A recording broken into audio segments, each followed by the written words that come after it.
welcome to this special virtual edition of the Rtdna Canada 2022 Regional Awards. Today we're celebrating the best of the best in broadcast and digital journalism across BC and the Yukon. It has been a challenging year in many ways, and we're happy to take the time to recognize the hard work of all of our journalism colleagues. I'm Mi Jung Lee. Together, our industry serves our communities with stories that inform, entertain, and hold power accountable. That takes a lot of hard, sometimes thankless work. This past year, it has often meant working through vitriol online and in the field, and of course, working through all of the challenges this pandemic has brought us. An Rtdna Canada Award recognizes excellence in radio, television, digital, and multi-platform journalism, highlighting the achievements of the entire newsroom. In the last year, some of the best journalism in Canada was produced by the newsrooms in this region. Today, we'll highlight some of the award-winning entries and celebrate this year's Lifetime Achievement Award winners. We'll turn first to audio and the award for breaking news in a large market.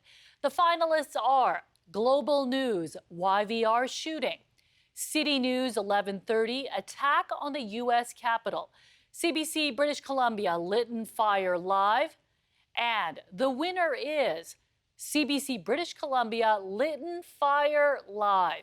Congratulations. Through your mind as fire rages through the Lytton area this evening. Devastation, pain. It's just unbelievable. It's just you can't even comprehend it. Like our entire town is gone. The award for Best Radio Newscast recognizes the best overall newscast by a newsroom and anchor. The finalists for Best Radio Newscast in a small or medium market are CFAX 1070, Victoria Today, CBC Kamloops, Monty Lake Destroyed, B100, First Reporting of the Residential School Announcement. And the winner is CFAX 1070, Victoria Today. CFAX Victoria. An iHeart radio station. If it's happening, it's here. CFAX 1070. Good afternoon. This is Victoria Today for Wednesday, October 27th. I'm James Gardner. Coming up, the province overhauls the way it supports families and children with special needs. The latest update on the state of a shipping vessel and its missing containers off the coast of Victoria. Congratulations to all the finalists and winners in the audio category. You can find the full list of winners at rtdnacanada.com. I'll turn it over now to my colleagues at City News to continue the celebrations. Hello, and congratulations to all my industry colleagues for their achievements over the past year. I'm Rtdna, and I'm honored today to present one of this year's Rtdna Canada Lifetime Achievement Awards. This is one of the highest honors bestowed by the association. It's presented to individuals who have distinguished themselves through outstanding service and continued excellence during the course of their career in journalism and news. I'm delighted to announce that Richard Detman is receiving a 2022 Lifetime Achievement Award. Richard has spent a lifetime serving Metro Vancouver and can call so many call letters home. Between his time in the Valley and his years as a business reporter, few people can claim to have reported on so much of our collective history as Richard can. Richard spent a good deal of his career at what was then News 1130, now City News 1130, and Breakfast Television. Here's a look at some of Richard's storied career. Some months ago, I approached our news director and raised the subject of me possibly retiring, and now that's going to happen. My wife, known to you as Mrs. Detman, has been retired for some time, and we'd like to do things together that, frankly, simply aren't work. Richard Detman, always the best-dressed guy in the News 1130 newsroom. Good to see you on this Wednesday. That is a low bar, let me tell you. I don't think so. If you've watched BT over the years or listened to News 1130, you know Richard Detman's calm demeanor and quirky sense of humor. For 16 years, he's brought us the business news at 26 and 56 past the hour. Some exciting news for our loyal business reporter. Richard has decided to hang up his headphones.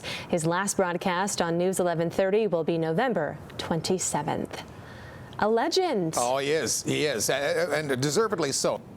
We will feature another recipient of the Lifetime Achievement Awards a little later on, but first let's turn our attention to excellence in large market feature news in the digital space. The finalists for digital feature news in a large market are UBC School of Journalism, Writing and Media, Revive; Global BC, What a Papal Apology Could Mean for Residential School Survivors; City News Vancouver, Morning Frank and Dance Williams; Global BC, The Viral Photo of an Old Growth Tree. And the winner is Global BC, What a Papal Apology Could Mean for Residential School Survivors. Congratulations to Global BC, and a big thank you to all the teams that entered this highly competitive category. Staying with digital, let's look at the finalists for the Overall Excellence Award. Pattison Media Kelowna 10, CTV Vancouver, CTV News Vancouver, CBC British Columbia, cbc.ca/BC, and the winner is CBC British Columbia, cbc.ca/BC. Congrats to our winner, and remember, you can find a full list of award winners at rtdnacanada.com. Now it's time for us to turn it over to CBC Vancouver as we continue our award celebration. I'm Anita Bath with CBC Vancouver, and now we turn to celebrate our next Lifetime Achievement Award winner.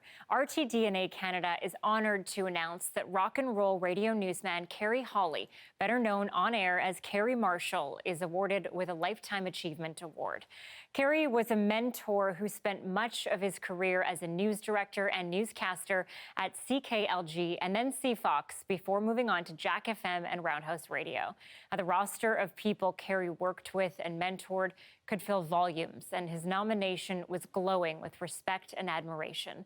Now, Kerry passed away in 2019 and left behind a legacy in broadcasting that can still be felt today. Let's take a look now at some highlights from Kerry's career. First, here's the news with Kerry Marshall. Hi, Kerry. Hi, Manel. A property owner in West Vancouver has learned a $10,000 lesson. Don't leave food in your car. This is Roy Hennessy. I got to know Kerry back in the early days of the development of FM radio in Vancouver. He was magnetic. He had an amazing personality, and I know he's being recognized for his commitment to radio news.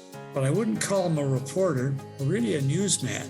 He was more of an interpreter and observer of what was going on in the world.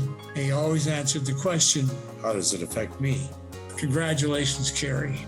Hello, this is Susan McPhee Anderson, also known as Susan Long. I met Kerry Marshall in late 1977. He loved to use the natural voice. He loved to catch unguarded moments for news and information. And he was ahead of his time in that he loved using not only well-crafted, tight writing, but humor to get information across. I am proud to have been mentored by Kerry.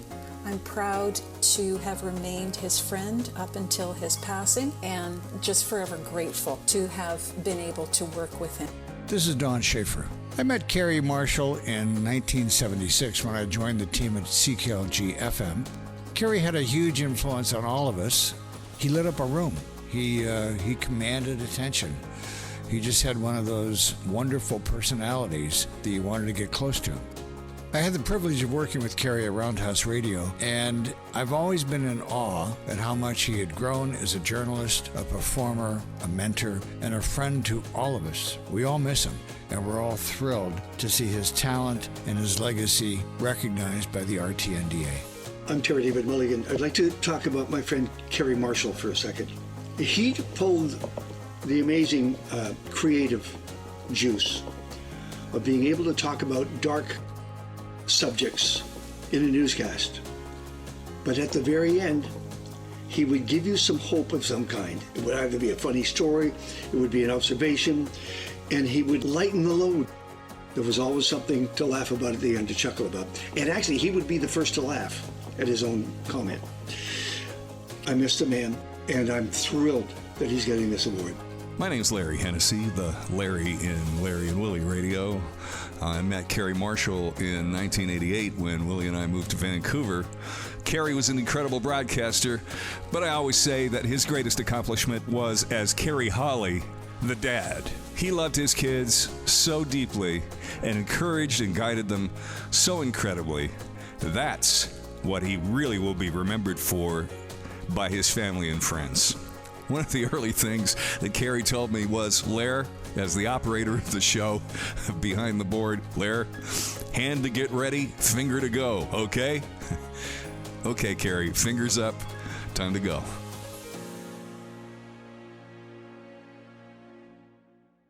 You can see more about our Lifetime Achievement Award winners this year at rtdnacanada.com.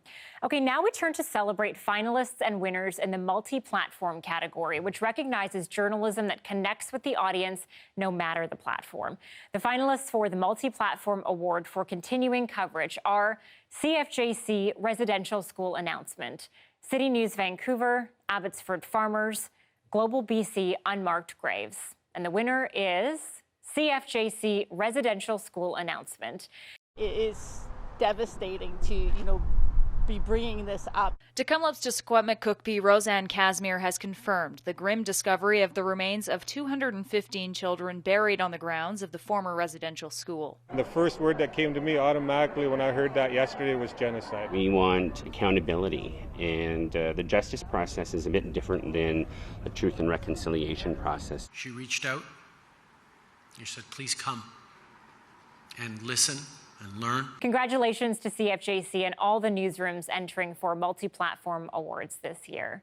Moving on now to the Investigative Excellence Award. Now, this recognizes a newsroom that's created real social or political impact through an investigative story.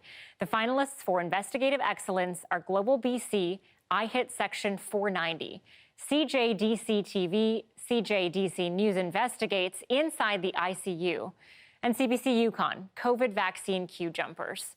And the winner is CBC Yukon COVID Vaccine Queue Jumpers. Congratulations to my colleagues. Yukon Community Services Minister John Stryker says the Vancouver couple arrived in Whitehorse on January 19th. According to Stryker, the couple posed as employees of a Beaver Creek motel to access a mobile COVID-19 vaccination clinic. The shots were intended for locals. We just didn't anticipate that anyone would go to this length to effectively deceive the team. Carmen Hinson lives in Beaver Creek. Well, I think we're all pretty pissed off. She says it's disappointing outsiders could sneak into the vulnerable community. And a reminder, a full list of winners is waiting at rtdnacanada.com. Now, with more awards and the final Lifetime Achievement Award this year, I'll hand it off to my friends at Global BC. Thank you and congratulations to all the winners today. I'm Chris Galis and I am very happy to begin with this year's final Rtdna Canada Lifetime Achievement Award. She spent some 4 decades as a pillar here at Global BC, an award-winning journalist and trusted voice on complicated issues. I'm thrilled to announce Linda Ailsworth is being honored today for her immense contributions to broadcast journalism in this province. Linda's award-winning storytelling is built on her qualities of humanity, compassion, and empathy. She told beautiful, meaningful stories to British Columbians for decades, with a particular gift for covering science, health, and the environment. Linda had an obsessive attention to detail, and we all knew to expect the email or the phone call explaining what her story was really about. It's what made Linda great. So let's take a look. 5, 4, 3, 2, 1. 3 to voiceover, 2, 1. Cue voiceover, 2 shot on 3. Nobody 3. In case you've forgotten, my name is Webster, Jack Webster.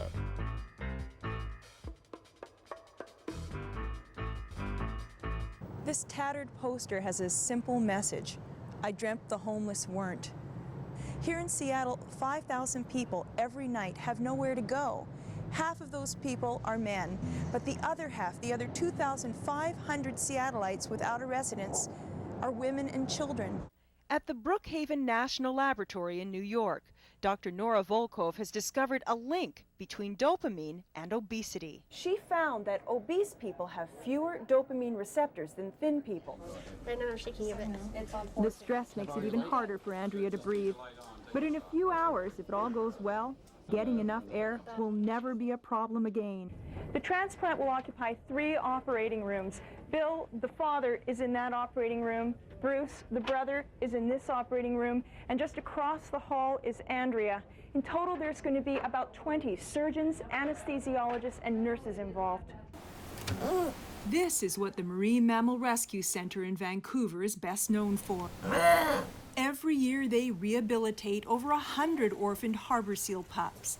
Once in a while, something unusual arrives in need of help.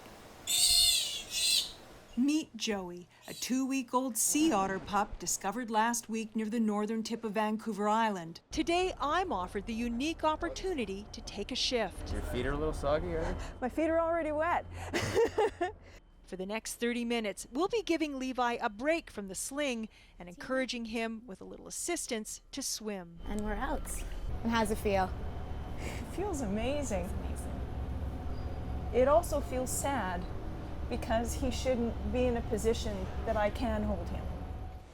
It is the largest intact temperate rainforest on Earth, home of some of the planet's most unique and magnificent creatures. It is the Great Bear Rainforest. Deep in the woods along a small salmon stream, we hunker down and watch a steady parade of black bears and their cubs. But then, in the distance, a flash of white. It's a large male. He's not an albino, but a black bear with a rare recessive gene. Her name was Keela. Was because in the early hours of the morning, she died unexpectedly where she was born 21 years ago at the Vancouver Aquarium. She was the longest lived calf that was born in captivity. There have been other calves born, but none that lived as long as what Keela did. As many as 100 labs around the world are working on a vaccine for COVID-19. Among them, UBC's Michael Smith Laboratories in Vancouver. They're going to follow the whale. They're going to monitor it for the next few days as long as they can. Hope that it doesn't turn back onto this beach. Hope that it gets in the right way and it goes up to Alaska. All right, Linda, thanks very much. Congratulations, Linda, and to all of our Lifetime Achievement Award winners tonight. You can find out more at rtdnacanada.com. And now to celebrate some of our video award winners today. A new category this year recognizes an emerging storytelling format. The award for audio-visual storytelling goes to a newsroom that shows creativity using only video and audio to tell a story, without the annoying reporter voice track. This can and does include soundscapes, text over video, or montages that highlight the voices of the interview subjects. And congratulations to CBC British Columbia for their win in this category, for their submission, The Emotional Toll of Fighting for Justice. I feel all this activism and trying to make a change has been extremely exhausting. It's very common for people to feel like the weight of the Black community is on their shoulders.